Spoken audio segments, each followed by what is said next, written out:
Hello, Lilac class. What I want you to do for me this week is to use all your planning notes and information that you gathered last week and start to think about planning your newspaper report. Now, I've got a couple of planning sheets here. You don't necessarily have to fill that much in. I want you to use bullet points, and I want you to think about how your newspaper report is going to be structured, what you're going to be putting into it, and how it's going to be organised. So first of all, think of a headline. There was quite a lot of examples I gave you last week where I showed you original copies of reports from the day. Who is the report about? You might want to put in Captain Smith, the captain of the Carpathia, the California, Frederick Fleet, maybe some other characters you came across in your research. What is the report about? Well, obviously, you need to explain about what happened. Finally, here, where did the event happen? Well, we know it happened in the North Atlantic Ocean. And when did the event happen? So time and dates there. Now, the next report here is a little bit more detailed. Think of an introduction. Briefly sum up what happened. Try to grab the reader's attention. Here you might like to try and write a sentence or two here, as well as bullet points. Here we've got the main story. Tell the reader exactly what happened. Include facts, quotes, and eyewitness accounts. Now, you wrote about for homework some people who you found in your research who had survived the disaster. You could pretend that you were interviewing one of them and quote what they said about their experiences, what they saw, what they heard, how they felt. And then conclusion at the end, what can we expect to happen next? Well, obviously there has to be an investigation as to why the disaster happened and how you can ensure it'll never happen again. I'm now going to show you a checklist when you're writing a newspaper report. So, once you've got your plan and you're happy with your plan, you can start to write your report. And when you're writing your report, just make sure that you include as much as you can of all of these features. You might not be able to put all of them in, but see how many you can put in.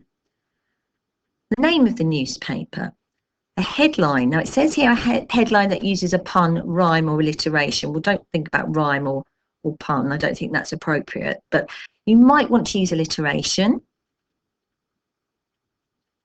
Or just make up one of your own that's punchy, grabs the reader's attention. Short, not too long. Now you might want to organise your information into subheadings where you organise information into different sections. So you might want to write something about reasons why people believe it had sunk. For example, the Titanic was going too fast, it was sailing too far north, it ignored 7 iceberg warnings, the problems with making the Titanic. If you think about the iron that the little bolts were made of that actually held the Titanic together were made of very poor iron. Some people believe that's another reason why the Titanic sunk. The California had its radio switched off, whereas the Carpathia was too far away to get there in time. So there's lots and lots of reasons as to why the Titanic sank. But it's organising information. You might want a section about eyewitness accounts. So if you look at a newspaper, you have headlines, but then you also have sort of shorter headlines, subtitles of sections of information. You need to put your name on it somewhere because you're the reporter. You might want to put it under the headline.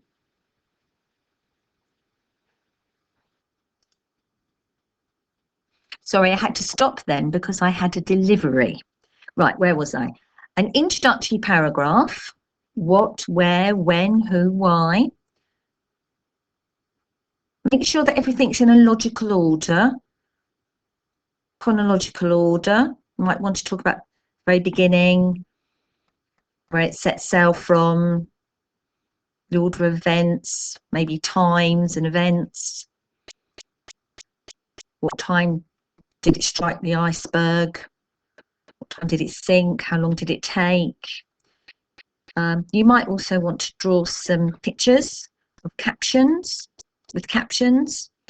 Remember, not in colour, because they didn't have colour in those days. Always write in the third person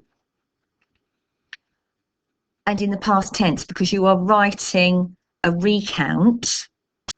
You will be writing in the first person when you are interviewing someone and an eyewitness is giving their account. That would be in the first person. But apart from that, third person. And that's when you'd use your direct speech. When they're speaking about their experiences, you're interviewing them, use your speech marks. Very formal language. This is a newspaper report. We don't want, hi, my name is whatever. Okay, well, let's keep it very formal.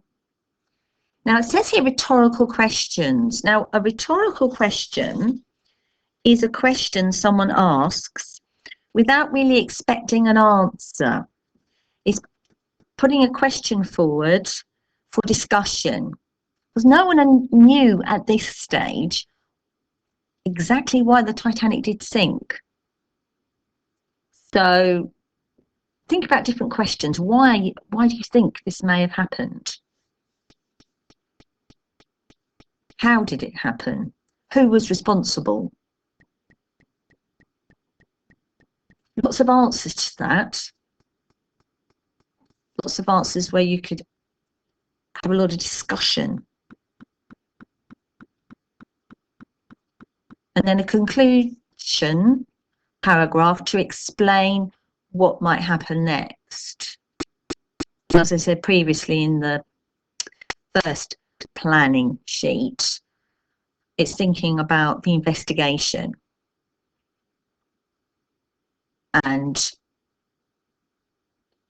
what needed to be put in place, or what would need to be put in place so that a disaster like this would never happen again, as well as investigating who was responsible. So sort of next steps.